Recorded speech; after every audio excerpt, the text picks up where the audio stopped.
selanjutnya akan dilanjutkan oleh Ibu Rusma terkait dari penerapan segitiga restitusi, tentang penghukuman, konsekuensi, dan apa bedanya dengan restitusi, seperti apa itu restitusi. Nah, selanjutnya saya akan serahkan kepada Ibu Rusma untuk melanjutkan materi tentang budaya positif. Untuk itu kepada Ibu Rusma saya persilahkan.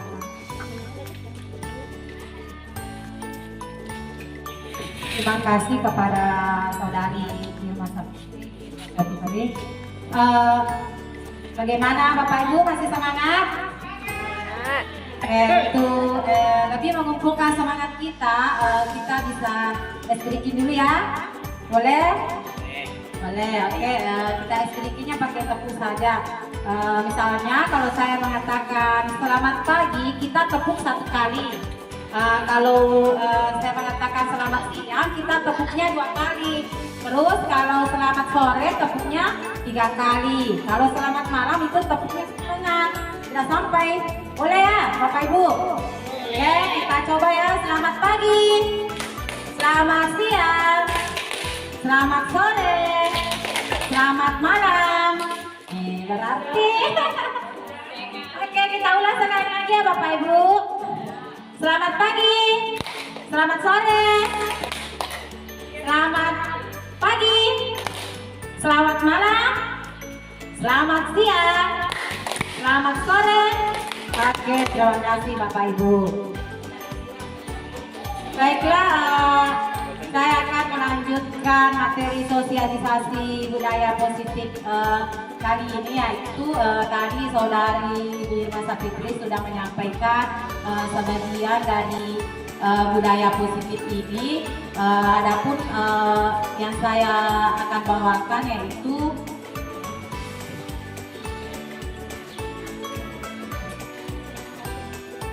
di sini kembali saya mengulang terkait dengan apa sih itu budaya positif.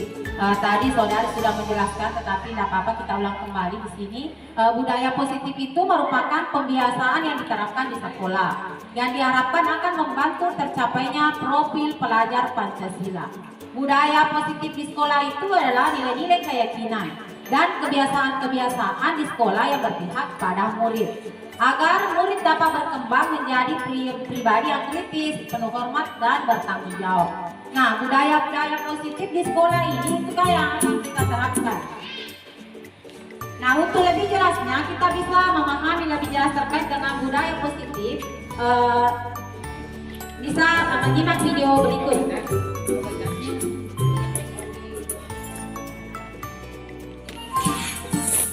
Kita bisa melihat ada 2 nanti budaya. Halo, Bapak Ibu calon guru penggerak. Video ini akan menampilkan 2 sekolah dengan budaya sekolah yang berbeda. Perhatikan perilaku guru dan murid di kedua sekolah tersebut. Silakan menonton dan merefleksikannya. Pagi anak-anak, besok sekolah kita akan mengadakan lomba kebersihan. Kita harus jadi juaranya ya. Besok kalian harus membawa semua alat kebersihan. Paham anak-anak? Paham. Aku duluan yang pegang sapunya. Aku yang pakai dong berarti. Ih, aku kan juga mau pakai supaya dapat pujian bu guru. Baik, Anda telah menyaksikan video budaya sekolah di sekolah A. Nah, sekarang Anda akan mengamati bagaimana budaya sekolah B. Amati perilaku guru dan murid di sekolah B. Selamat menyaksikan. Selamat pagi anak-anak. Agenda belajar kita pagi ini kita akan keliling sekolah. Tugas kalian adalah mengamati kebersihan lingkungan di sekolah kita ya. Nanti sampaikan satu persatu di kelas.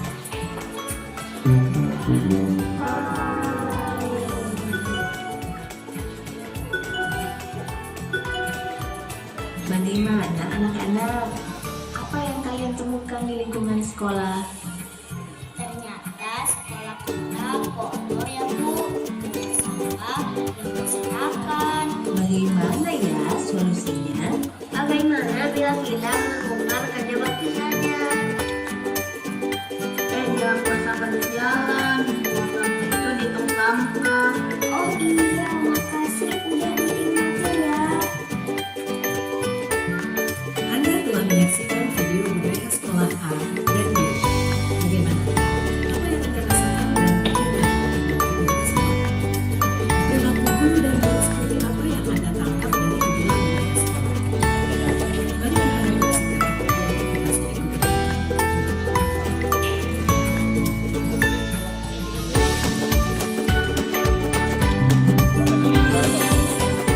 Bapak Ibu Guru sekalian, tadi kita sudah menyaksikan penjelasan gambaran terkait dengan budaya positif kita.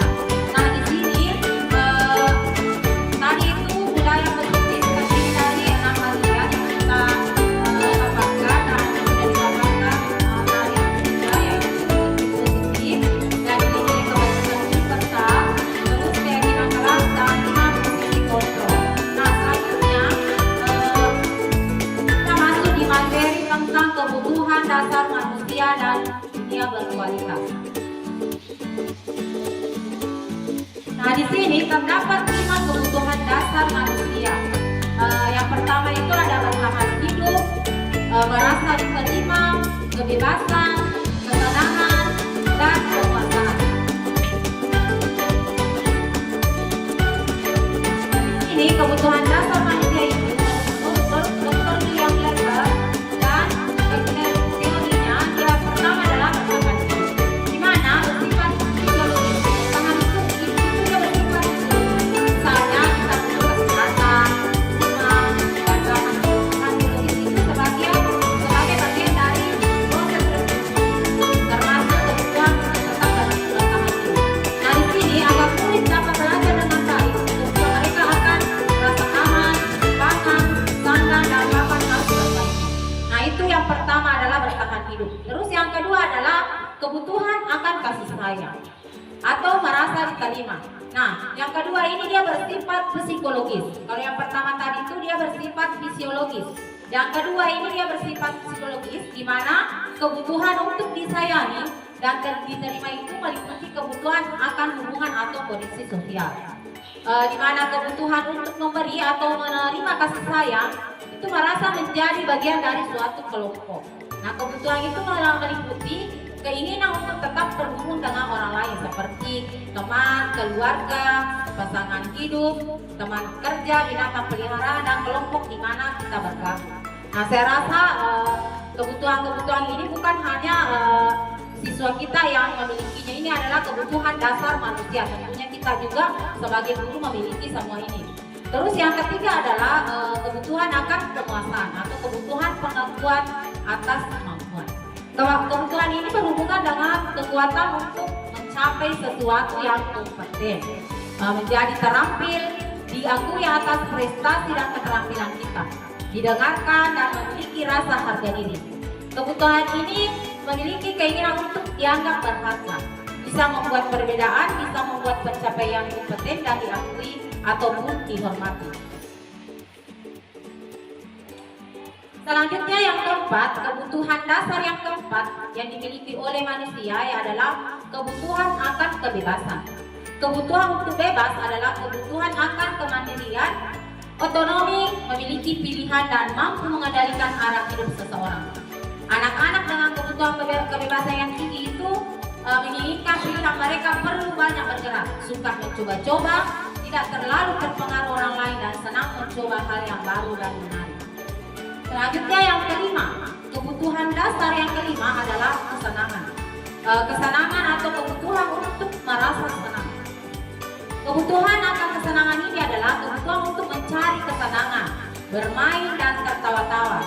Anak-anak dengan kebutuhan dasar kesenangan yang tinggi biasanya ia ingin menikmati apa yang dilakukan.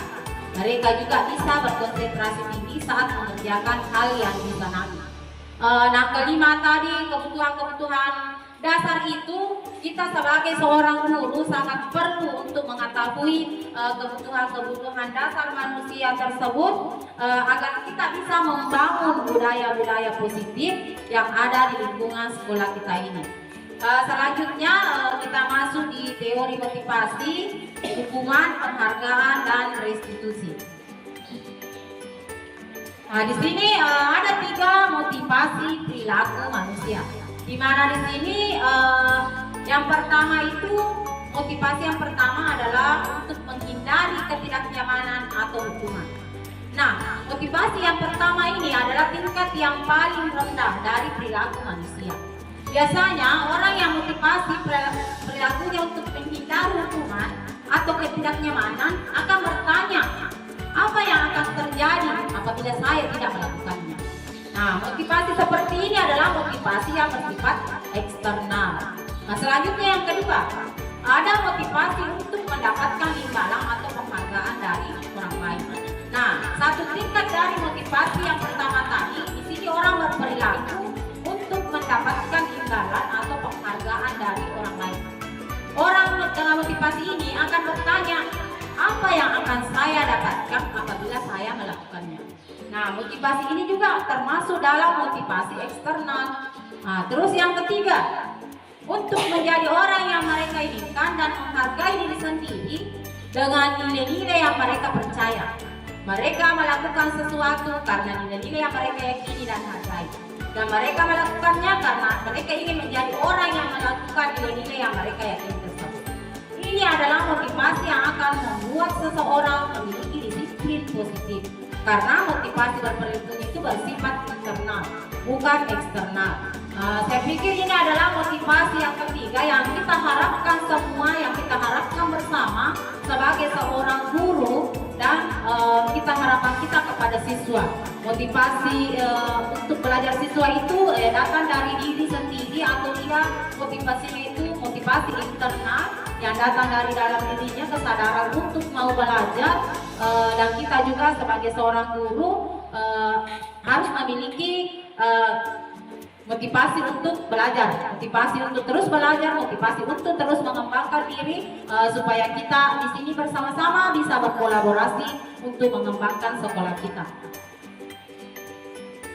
Selanjutnya hukuman, konsekuensi, dan restitusi. Di sini ada 3. Yang pertama itu adalah hukuman. Kita bisa melihat perbedaan di sini. Hukuman itu dia bersifat tidak terencana atau tiba-tiba. Anak atau murid itu tidak tahu apa yang akan terjadi dan tidak dilibatkan. Hukuman itu bersifat satu arah dari pihak guru yang memberikan dan murid hanya menerima suatu hukuman tanpa melalui adanya suatu kesepakatan atau pengarahan dari pihak guru, baik sebelum atau sesudahnya. Hukuman itu bisa dalam bentuk fisik dan bisa juga itu berupa perbuatan ataupun kata-kata. Nah, hukuman itu bukan hanya dalam bentuk fisik saja, tetapi kata-kata itu bisa merupakan sebagai suatu hukuman. Terus yang kedua adalah konsekuensi. Nah, sudah terencana, di mana konsekuensi itu sudah terencana atau sudah disepakati bersama seperti dengan aturan-aturan sekolah, sudah dibahas dan disetujui oleh murid dan guru. Umumnya bentuk-bentuk konsekuensinya itu dibuat oleh guru atau di sekolah, seperti dengan aturannya yang sudah berlaku di sekolah kita, dan murid sudah mengetahui sebelumnya konsekuensi apa yang akan diterima bila dia melakukan pelanggaran. Nah, pada konsekuensi itu murid tetap dibuat tidak nyaman untuk jangka waktu yang pendek. Konsekuensi biasanya diberikan berdasarkan suatu data yang umumnya dapat diukur. Terus yang ketiga adalah restitusi.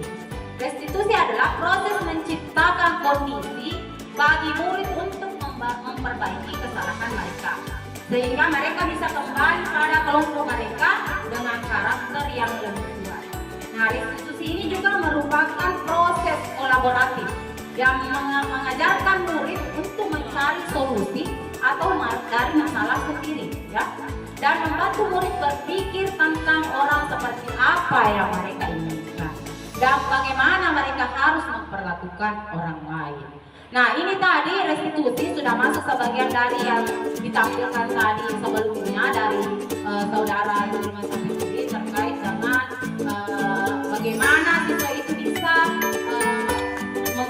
solusi sendiri terhadap permasalahannya.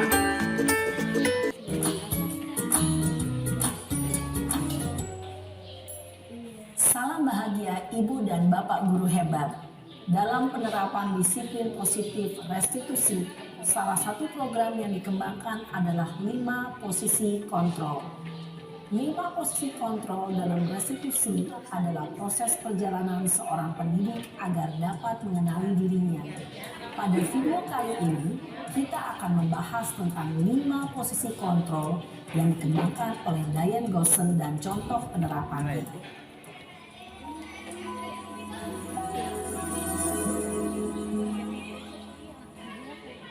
5 posisi kontrol itu adalah 1.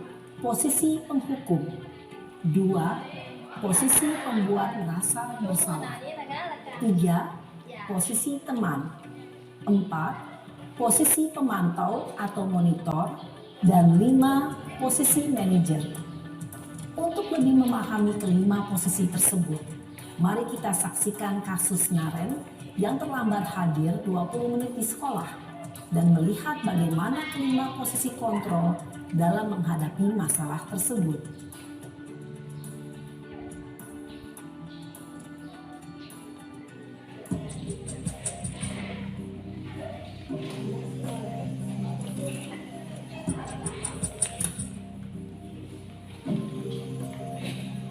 Naren!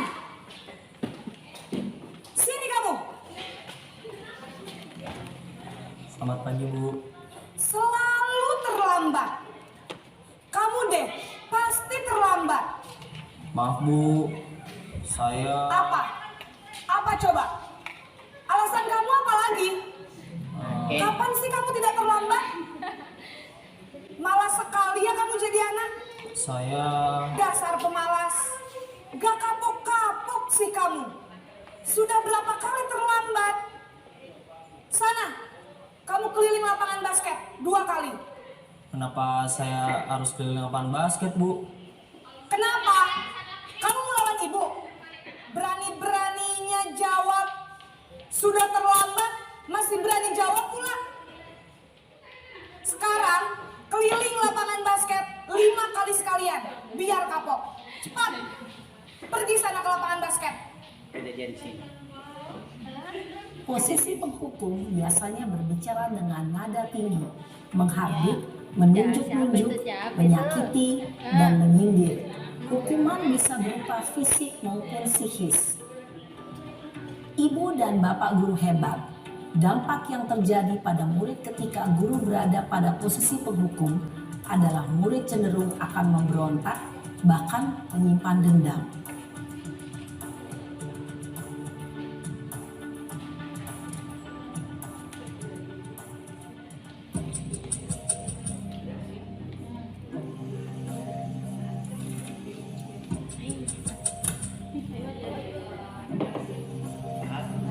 Peran guru dalam menjalankan posisi kontrol sebagai pembuat merasa bersalah. Jadi nanti kita lihat perbedaannya. Bu, Naren. Kamu kenapa terlambat lagi, nak? Ya Tuhan, Naren. Kamu senang ya bikin ibu susah ya? Kalau kamu terlambat lagi, nanti ibu yang ditegur bapak kepala sekolah, nak. Disangka ibu tidak bisa membina kamu. Duh, gimana ini? maaf, Bu. Duh, Gusti Naren. Kamu suka ya kalau ibu ditegur bapak kepala sekolah? Terus, sekarang ibu harus tulis apa ini di buku absen? Ini kamu sudah sering terlambat loh. Ibu harus apa coba? Maaf, Bu. Maaf sekali. Ya sudah, lain kali jangan bikin ibu susah lagi ya nak ya. Ibu tidak akan kuat lagi kalau kamu begini terus. Bisa jantungan kalau ibu ditegur bapak kepala sekolah. Sana cepat ke kelas. Maaf ya, Bu. Maaf sekali. Posisi pembuat rasa bersalah berbicara dengan nada tenang, cenderung lembut. Namun kata-kata yang diutarakan membuat murid merasa menjadi orang yang gagal. Memandang buruk dirinya sendiri, merasa tidak berharga, dan tidak sanggup membahagiakan orang lain. Ketika guru mengambil posisi pembuat rasa bersalah, murid akan menganggap dirinya yang bersalah dan ia akan menyimpan emosi negatif tersebut di dalam dirinya.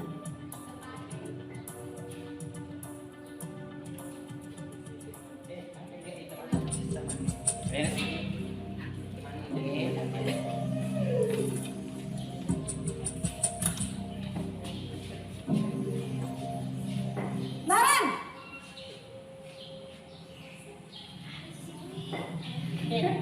Selamat pagi Bu. Wah, sudah jam berapa ini nak? Terlambat lagi ya sayang. Iya Bu, habis ibu saya lupa bangunkan saya Bu. Kamu malah menyalahkan ibu kamu. Kamu bukannya anak yang larinya paling kencang. Kok terlambat sih? Iya Bu, saya memang terlambat bangun tadi. Jadi biarpun saya lari kencang, tetap gak kekejar Bu. Ya sudah sana. Nanti lain kali larinya lebih kencang lagi ya. Biar gak terlambat lagi. Bikin seneng ibu. Demi ibu. Bisa kan? Bisa lah Bu. Ya sudah sana masuk kelas. Ibu beresin urusan absen kamu.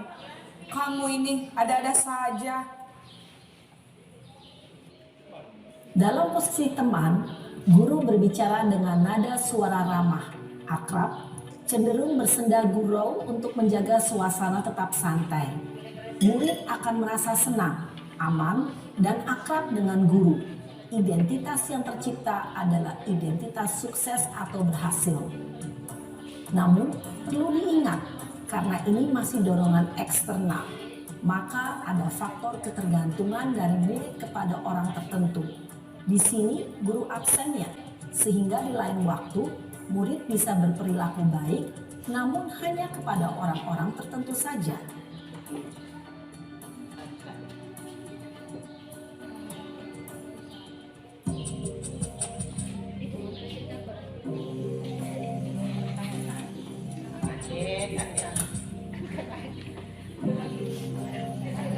Naren!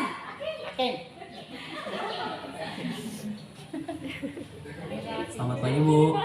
Naren, apa peraturan sekolah kita tentang jam berapa kita harus masuk sekolah, nak? Kita harus di sekolah jam 7 Bu. Iya betul, sekarang sudah jam 7.20. Naren sudah tahu konsekuensinya jika terlambat hadir. Paham Bu. Saya harus tinggal kelas pas jam istirahat selama 20 menit. Iya benar, konsekuensinya demikian. Jadi nanti jam 9.30 pas istirahat, kamu harus tinggal di kelas, kerjakan tugas tambahan untuk ketertinggalan kamu, ya? Baik Bu. Posisi pemantau mengandalkan penghitungan atau data untuk mengontrol murid. Guru mengarahkan murid berdasarkan peraturan dan konsekuensi.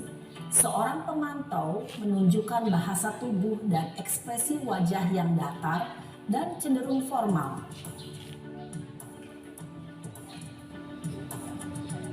Bos. Ya. Atin.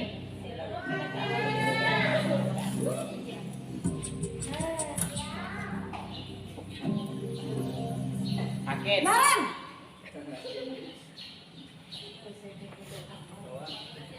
Selamat pagi Bu. Selamat pagi Naren. Maaf Bu, saya terlambat. Iya, sekolah masuknya jam 7, sekarang sudah jam 7.20. Jadi sekarang bagaimana ini Naren? Maaf Bu, saya lupa setel alarm saya semalam. Baiklah, menurut kamu, keyakinan sekolah yang mana yang perlu kamu tingkatkan? Menghargai diri sendiri dan orang lain mungkin ya Bu. Setuju. Jadi, apakah Naren meyakini prinsip saling menghormati tersebut? Iya Bu, saya meyakininya. Apakah Naren bersedia memperbaiki masalah keterlambatan ini? Bersedia Bu. Bagaimana kamu akan perbaiki masalah keterlambatan ini? Saya akan coba untuk tidak lupa menyetel alarm saya Bu. Baik, kalau Naren lupa menyetel alarm di rumah, ada orang yang kira-kira bisa bantu mengingatkan tidak? Ada Bu, kakak saya. Kak Ema, Ada lagi selain Kak Emma? selain Kak Ema, ada ibu saya. Baik, jadi yang mengingatkan Naren adalah Kak Emma dan Ibu Amelia. Kira-kira akan mulai setel alarm kapan nih Naren? Setelah pulang sekolah, akan segera saya lakukan. Baik, jadi Naren akan setel alarm untuk bangun besok pagi dan akan diingatkan oleh kakak dan ibunda Naren ya. Ada lagi yang mungkin perlu dilakukan Naren agar tidak terlambat bangun lagi. Tidak ada, Bu. Baik Naren, terima kasih untuk kerjasama kamu. Sekarang kamu perlu kembali ke kelas untuk belajar. Baik, Bu. Terima kasih. Posisi manajer adalah posisi kontrol yang disarankan untuk membimbing murid memiliki sikap disiplin yang positif, yaitu murid yang mandiri, bertanggung jawab, dan dapat memecahkan masalah. Tujuan dari posisi ini adalah agar murid dapat berefleksi atas tindakannya. Guru akan dengan tulus memberikan pertanyaan-pertanyaan bermakna, sehingga membuat murid dapat belajar dari kesalahannya dan mencari sebuah solusi untuk menyelesaikannya. Ibu dan Bapak guru hebat, setelah mengamati adegan kelima posisi kontrol tadi, kira-kira posisi mana yang paling ideal? Posisi mana yang dapat menunjang motivasi intrinsik murid? Ya, tentu posisi manajer. Posisi ini memang posisi ideal yang ingin dituju setiap pendidik. Pada posisi inilah, guru dapat menerapkan disiplin positif yang berpihak pada murid, yang memerdekakan murid. Perjalanan seorang pendidik tentunya tidak mudah untuk sampai pada posisi seorang manajer. Namun, tujuan kita pasti, yaitu menciptakan murid-murid yang mandiri, merdeka, dan bertanggung jawab. Semoga penggambaran 5 posisi kontrol yang telah diperlihatkan ini dapat menjadi ajang refleksi bagi kita semua, agar dapat terus mengasah dan menerapkan disiplin positif yang memerdekakan murid. Mari terus berlatih dan bersemangat. Selamat menerapkan. Salam dan bahagia Ibu dan Bapak guru hebat. Nah, sekarang kita masuk di segitiga restitusi. Nah, di sini adalah bagaimana kita bisa menyelesaikan masalah yang ada di sekolah. Di sekolah itu salah satunya adalah dengan menggunakan metode segitiga restitusi. Nah, segitiga restitusi ini terdiri dari 3 sisi. 3 sisi segitiga itu, yang sisi pertama adalah menstabilkan identitas. Nah, di mana bagian dasar dari segitiga ini bertujuan untuk mengubah identitas anak dari yang gagal karena melakukan kesalahan menjadi orang yang sukses. Anak yang melanggar peraturan karena sedang mencari perhatian adalah anak yang sedang mengalami kegagalan. Nah, dia mencoba untuk memenuhi kebutuhan dasarnya, namun ada benturan. Nah, kalau kita mengkritik dia, maka kita akan tetap membuatnya dalam posisi gagal. Kalau kita ingin dia menjadi reflektif dalam posisi gagal, kalau kita ingin menjadi reflektif, maka ia harus meyakinkan si anak dengan cara mengatakan kalimat-kalimat seperti ini. Berbuat salah itu tidak apa-apa, tidak ada manusia yang sempurna. Saya juga pernah melakukan kesalahan seperti itu. Kita bisa menyelesaikan masalah ini. Bapak Ibu tidak tertarik mencari siapa yang salah, tetapi Bapak Ibu ingin mencari solusi dari permasalahan ini. Kamu berhak merasa begitu. Apakah kamu sedang menjadi teman yang baik buat dirimu sendiri? Nah, kalau kita mengatakan kalimat-kalimat di atas, akan sangat sulit, bahkan hampir tidak mungkin buat anak-anak untuk tetap membakar. Terus yang kedua, di sisi kedua adalah validasi tindakan yang salah. Setiap tindakan kita lakukan dengan suatu tujuan, yaitu memenuhi kebutuhan dasar. Kalau kita memahami kebutuhan dasar apa yang mendasari sebuah tindakan, kita akan bisa menemukan cara-cara paling efektif untuk memenuhi kebutuhan tersebut. Nah, di sini restitusi tidak menyarankan guru bicara kepada murid bahwa melanggar aturan adalah sikap yang baik. Tetapi dalam restitusi, guru harus memahami alasan dan paham bahwa setiap orang pasti melakukan yang terbaik di waktu tertentu. Selanjutnya, sisi yang ketiga,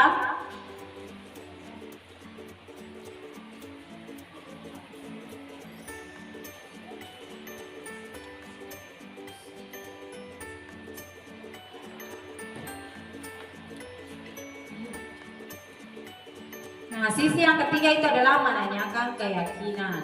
Nah, teori kontrol ini menyatakan bahwa kita pada dasarnya termotivasi secara internal. Teori kontrol tadi sudah dipaparkan oleh Bu Masa Fitri. Di sini ketika identitas sukses itu telah tercapai, kita tadi yang pertama, langkah pertama sudah menstabilkan identitas. Nah, tingkah laku yang salah telah divalidasi. Tindakan kedua kita telah memvalidasi tindakan. Maka anak akan siap untuk dihubungkan dengan nilai-nilai yang dia percaya dan berpindah menjadi orang yang diinginkan. Nah, pertanyaan-pertanyaan di bawah ini akan menghubungkan keyakinan anak dengan keyakinan kelas atau keluarga. Apa yang kita percaya sebagai kelas atau keluarga? Apa nilai-nilai umum yang kita telah sepakati? Apa bayangan kita tentang kelas yang ideal?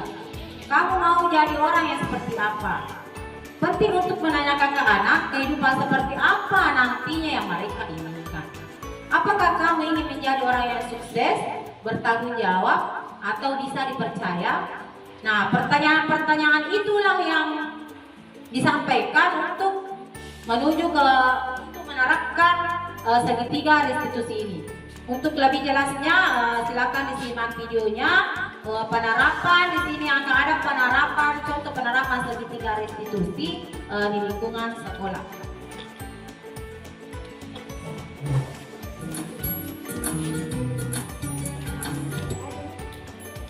Salam dan bahagia Ibu dan Bapak guru hebat. Pada video kali ini kita akan membahas tentang salah satu program disiplin positif yang diterapkan di lingkungan sekolah yang dikenal dengan nama restitusi.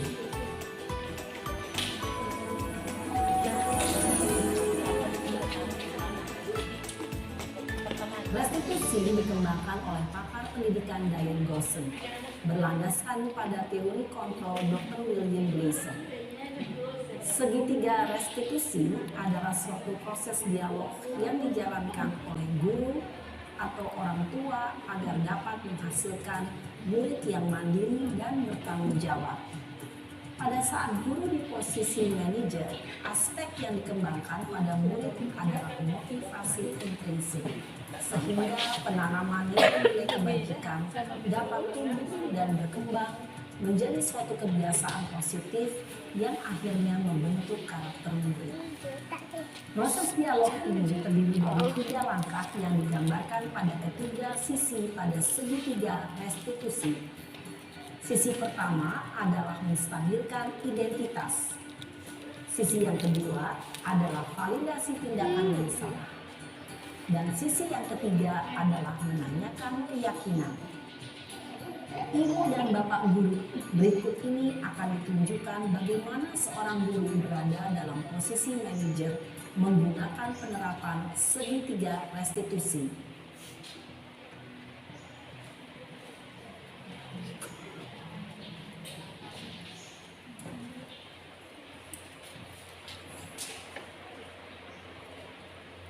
Siang Sarah. Siang Pak. Sudah lama nggak ketemu Sarah? Kenapa hari ini ada di sini? Kesel Pak, kesel banget. Masa aku dikatain tukang fitnah Pak? Ya aku marah lah. Aku balik katain Eka di depan kelas. Kesel banget. Oh begitu. Ya pasti kamu marah dan kesal. Bapak juga akan marah apabila ada yang menuduh Bapak seperti itu. Kemudian pada saat itu kamu mau melakukan apa? Ya saya langsung ngatain Eka. Termasuk validasi Kesel banget. tindakan. Saya bentak-bentak dia depan teman-teman lain. Oh begitu. Pasti kamu melakukan seperti itu karena suatu alasan tertentu bukan? Iyalah, masa saya diam saja Pak? Ya saya bela diri lah. Masa saya dituduh tukang fitnah? Ya wajar lah. Mempertahankan harga diri itu sesuatu yang penting buat kamu. Untung kamu tidak bertindak lebih gegabah lagi. Hanya membentak-bentak. Iya Pak. Untung saya masih bersabar dan hanya membentak saja. Sudah gemes padahal. Saya pasti bela diri lah. Ya pasti ya. Tapi kamu memilih untuk tetap bertahan dan bersabar. Kamu memilih untuk tidak berbuat lebih parah lagi bukan? Iya. Nah sekarang coba kita lihat lagi. Tindakan kamu. Ini masuk tahapan menanyakan keyakinan. Tindakan kamu itu kira-kira sesuai dengan keyakinan kelas atau prinsip kamu tidak? Enggak lah Pak. Capek Pak jadi pemarah. Jadi keyakinan atau prinsip mana yang kurang sesuai dengan keinginan kamu? Ya, saya sebenarnya sangat menghargai orang lain. Mungkin saat itu saya menjadi emosi, jadi tidak menunjukkan sikap itu. Kamu meyakini tidak? Menghargai orang lain itu penting buat kamu. Yakinlah Pak. Iya, setuju. Kita harus saling menghargai. Namun, ada juga keyakinan yang kita sepakati yang perlu kita jalankan apabila kita sedang marah, bukan? Ya, saya bisa lebih proaktif, mulai dengan diri sendiri. Saya bisa jadi lebih bersabar, mengambil waktu jeda untuk berpikir mau apa selanjutnya. Kira-kira kamu bersedia memperbaiki masalah ini tidak? Bersedia Pak. Kalau kamu memperbaiki masalah ini, kamu akan menjadi orang seperti apa? Saya akan menjadi orang yang bertanggung jawab kali ya Pak. Dan senantiasa proaktif. Iya, menurut kamu bagaimana rasanya menjadi orang seperti itu? Ya nyaman lah, bangga bisa bersabar dan menahan diri. Baiklah kalau begitu. Yuk kita pikirkan bagaimana memperbaiki masalah ini.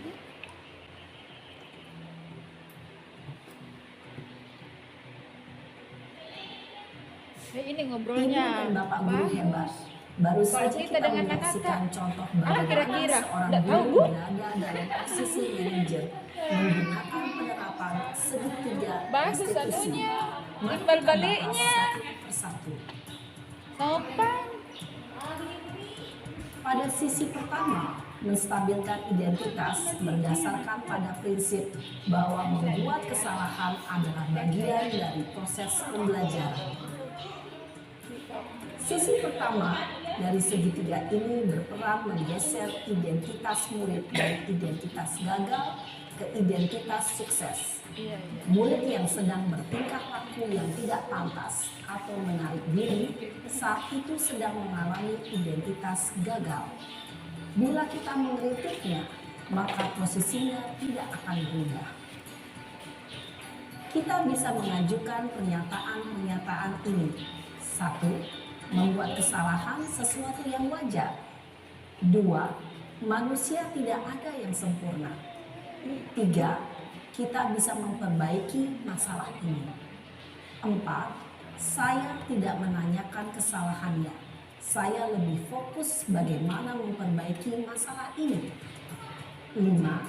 Apakah saat ini kamu telah menjadi orang yang baik untuk dirimu sendiri?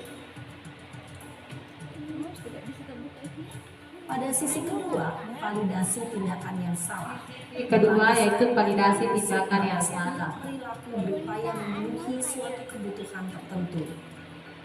Guru yang telah memahami teori kontrol akan bergeser dari pemikiran stimulus respon menjadi proaktif dan mencoba untuk mengenali tujuan dari perilaku murid. Mengenali dan mengakui kebutuhan murid ini dapat memperbaiki hubungan dengan murid tersebut. Pernyataan atau pertanyaan bisa disampaikan dengan nada suara tidak menghakimi atau memojokkan, sehingga dapat mengembalikan murid pada posisi positif. 1. Kamu bisa saja bertindak lebih gegabah lagi dari ini. 2. Kamu bukan melakukannya tanpa suatu alasan tertentu. 3. Kamu melakukannya karena mempertahankan sesuatu yang penting bagimu. 4. Mungkin kamu bisa mempelajari suatu perilaku baru yang lebih efektif. Bersediakah kamu mempelajarinya? Selanjutnya, kita akan simak sisi terakhir, yaitu menanyakan keyakinan. Teori kontrol menyatakan bahwa pada dasarnya kita termotivasi secara intrinsik. Pada saat perilaku yang salah telah divalidasi dan identitas sukses telah stabil, maka murid telah siap menaikkan keyakinan-keyakinannya dengan tindakannya yang salah dan pemikirannya telah bergeser menjadi orang yang dituju. Pertanyaan-pertanyaan ini dapat memberikan keyakinan-keyakinan yang dianut murid. 1. Sebagai keluarga atau kelas, apa yang kita yakini? 2. Nilai-nilai apa yang telah kita sepakati? 3. Seperti apa gambaran sebuah kelas yang ideal bagi kami? Empat, kamu ingin menjadi orang seperti apa?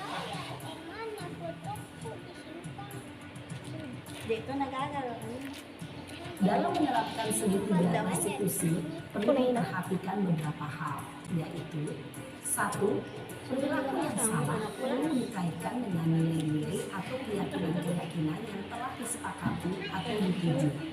Dua, kesediaan orang yang melakukan kesalahan untuk memperbaiki masalah. Tiga, pemecahan masalah sebisa mungkin relevan atau memiliki hubungan dengan masalah yang ada. Empat, usaha. Perlu adanya suatu usaha perbaikan dari pihak yang berbuat kesalahan. 5. Waktu.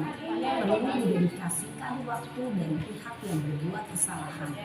Tanyakan kapan akan mulai diberlakukan usaha untuk memperbaiki masalah.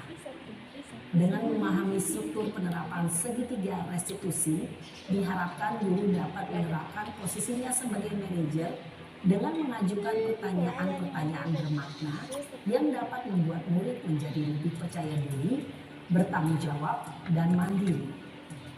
Nah, Ibu Bapak Guru perlu tidaknya mengikuti ketiga tahapan dalam segitiga restitusi bergantung pada ringan beratnya suatu permasalahan.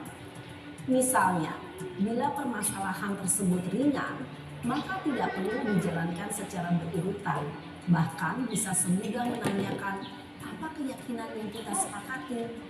Dengan menjalankan segitiga restitusi, dengan mengajukan pertanyaan-pertanyaan bermakna, diharapkan murid menjadi lebih kuat secara pribadi, dapat membuka wawasan murid agar dapat menyelesaikan permasalahannya sendiri, semakin percaya diri, mandiri, dan merdeka. Salam dan bahagia, Ibu Bapak Guru hebat.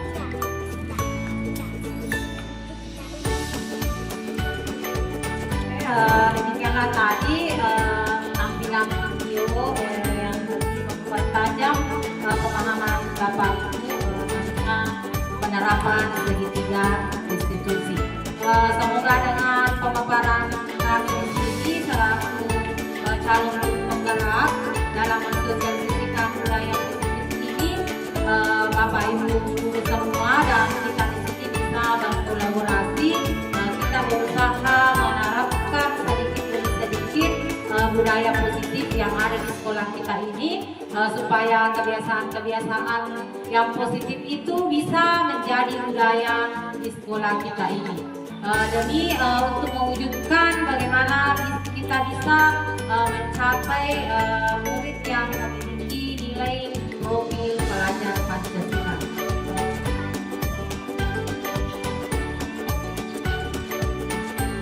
Demikianlah pemaparan dari kami. Kami ucapkan terima kasih yang sebesar-besarnya atas waktu yang telah Bapak Ibu berikan dan Bapak Ibu sama setia dalam waktu. Semoga apa yang kami sampaikan ini bisa bermanfaat khususnya untuk kami berdua pribadi, karena di sini kami sebagai calon guru penggerak. Kami baru sebagai calon, kami di sini juga masih selaku belajar. Kami di sini masih belajar. Kita di sini sama-sama belajar. Di sini kami tugasnya hanya membagikan, mensosialisasikan supaya kita bisa bersama-sama berkolaborasi untuk menerapkan budaya-budaya positif yang ada di sekolah ini supaya itu bisa menjadi budaya yang positif. Selanjutnya. Akhirnya, Assalamualaikum warahmatullahi wabarakatuh.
Mau jika aku video menulis jamin mukamu.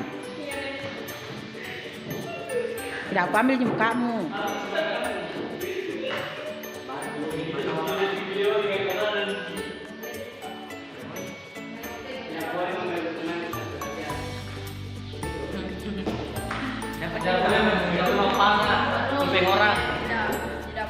Saya di mana dalam pelajaran matematika sebelum memasuki pelajaran yang bikin pada hari itu harus membersihkan kelas terlebih dahulu. Ya, bagus sekali. Oke, Kesepakatan kelas tidak boleh menuduh teman dan harus menjaga kebersihan. ya. Iya, bagus sekali, tempel. Ya.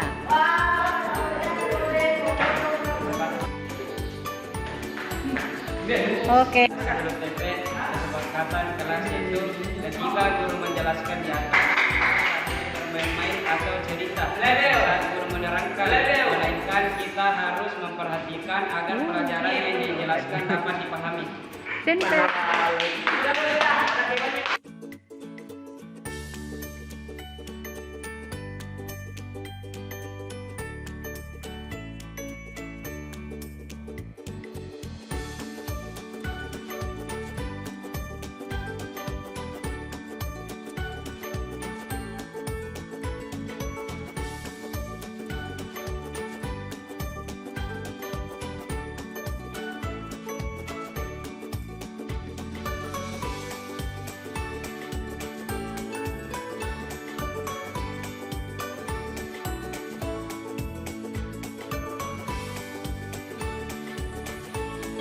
Assalamualaikum warahmatullahi wabarakatuh.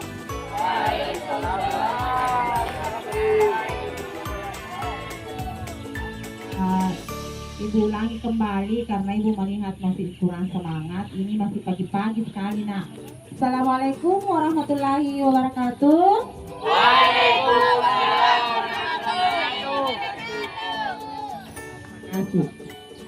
Anak-anakku sekalian, puji syukur kita panjatkan kehadirat Allah Subhanahu wa Ta'ala atas rahmat dan hidayahnya sehingga pada pagi hari ini yang cerah kita masih diberi kesehatan, diberi kesempatan untuk melaksanakan suatu kegiatan, yaitu kegiatan apel pagi.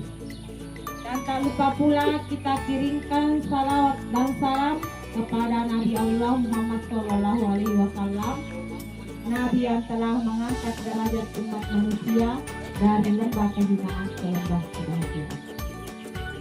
Anak-anakku sekalian, yang pertama ibu ucapkan terima kasih yang sebesar-besarnya kepada anak-anakku sekalian yang sudah hadir dalam apel pagi kali ini. Ibu sangat bersyukur pada pagi hari ini sudah banyak anak-anakku yang hadir mengikuti apel pagi. Ini adalah kegiatan rutin yang selalu kita laksanakan.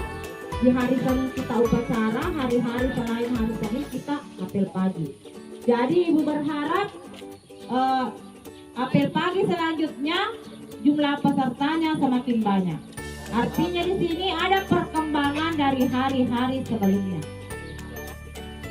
Anak-anakku sekalian, mohon perhatiannya. Pada kesempatan kali ini ada beberapa hal yang perlu ibu sampaikan. Yang pertama di sini terkait dengan budaya positif. Nah, apa itu budaya positif? Nah, budaya positif yang akan kita kembangkan di sekolah kita ini adalah keyakinan-keyakinan atau kebiasaan-kebiasaan yang bernilai positif yang akan kita laksanakan bersama untuk anak-anakku bisa mencapai yang namanya profil pelajar Pancasila. Inilah satu-satu tujuan yang akan kita capai bersama. Anak-anakku semua bisa menjadi pelajar yang memiliki nilai-nilai profil pelajar Pancasila. Salah satu upaya kita yaitu dengan menerapkan budaya-budaya positif yang akan kita laksanakan di sekolah ini. Contohnya, salah satu budaya positif yang bisa kita terapkan adalah menjaga kebersihan. Saya kira ini adalah hal yang sangat penting yang harus anak-anakku semua laksanakan. yaitu menerapkan kebersihan. Setiap paginya selalu disampaikan oleh Bapak Ibu guru, setiap masuk di kelas selalu disampaikan budaya kebersihan. Nah di sini Ibu berharap anak-anakku semua ini bisa menjadi kebiasaan. Ini adalah hal kecil. Coba anak-anakku sekalian, melihat sampah langsung ambil, itu adalah salah satu budaya. Kapan kebiasaan-kebiasaan kecil ini akan selalu dilaksanakan, insya Allah akan menjadi budaya positif di sekolah kita. Dan Ibu yakin semua anak-anakku bisa. Semua anak-anakku bisa ya. Nah, jadi di sini salah satu budaya positif yang harus kita terapkan adalah kebersihan. Bukan hanya kebersihan di kelas, juga kebersihan di lingkungan, semua di lingkungan sekolah ini. Nah, jadi Ibu berharap kesadarannya semua kita pelan-pelan mulai dari kebiasaan-kebiasaan kecil. Jangan membuang sampah sembarangan. Terus, tolong terapkan itu Lisa. Apa itu Lisa? Lihat sampah ambil. Ya, bisa kira-kira? Ibu mau dengar? Bisa laksanakan? Masih kurang semangatnya. Bisa dilaksanakan? Bisa. Ya, terima kasih lah. Apabila ini yang anak-anak bisa terapkan, Ibu yakin insya Allah sekolah kita ini akan bebas dari sampah. Nah, dan sampah-sampah nanti itu kita bisa ulang menjadi kerajinan-kerajinan yang bisa nanti bermanfaat. Terus budaya positif apa lagi yang bisa kira-kira diterapkan di sekolah kita? Salah satu budaya positif itu adalah jujur juga ya. Jujur ya. Bertanggung jawab. Nah itu jujur yang sangat penting. Anak-anakku sekalian, kejujuran itu sangat penting. Apalagi anak-anakku sudah SMA ya. Anak-anakku insya Allah kedepannya ini adalah SMA ini adalah tempat anak-anakku bagaimana membangun diri, bagaimana menumbuhkan kreativitas anak-anakku untuk bisa nanti menuju ke yang lebih ke masa depan yang lebih cemerlang ya.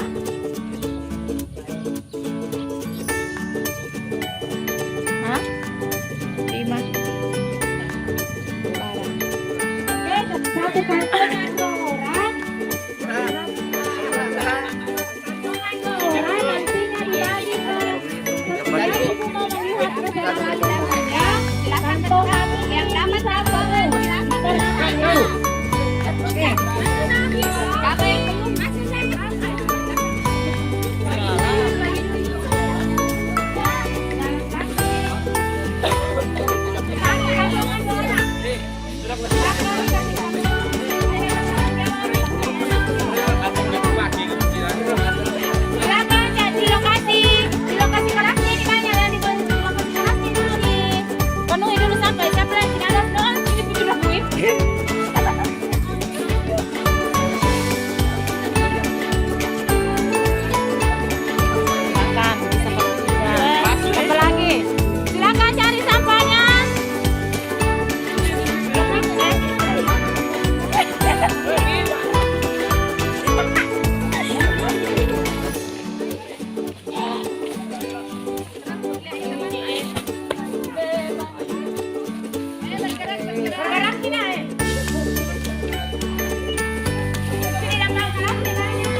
Cara menerima kita atau gimana nih? Jadi lo di pulsa lo yang pakai jadi pulsa ikan nih. Tangit nih.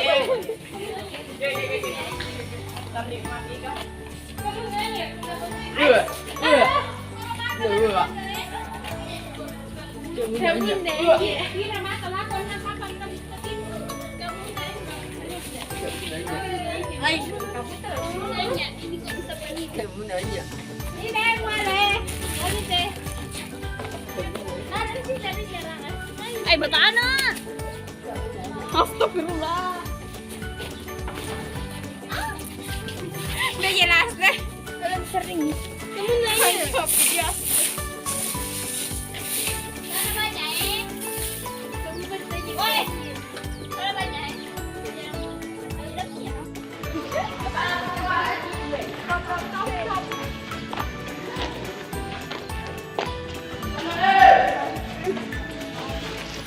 Dijauhi banyak begitu.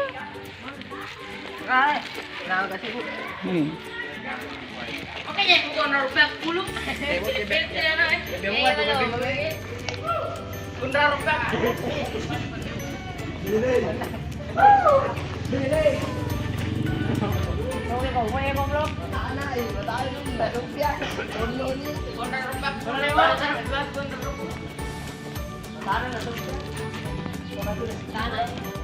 Harga kapan pulpennya ibu? 3 nih. Video? Mana kerja dia minta mau masuk semua itu. Baru saya nanya malah mana pensil silang.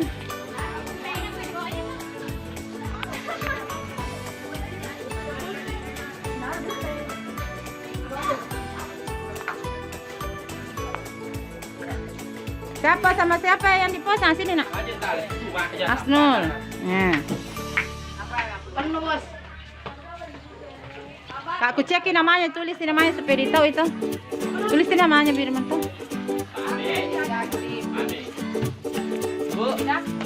Di dalam. Kumpulin di sini nak.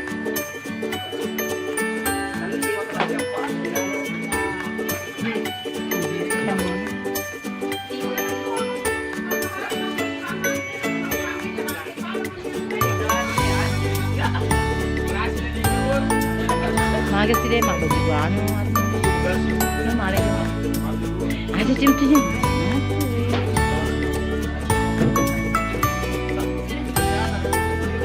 Silakan kumpul di sini nak.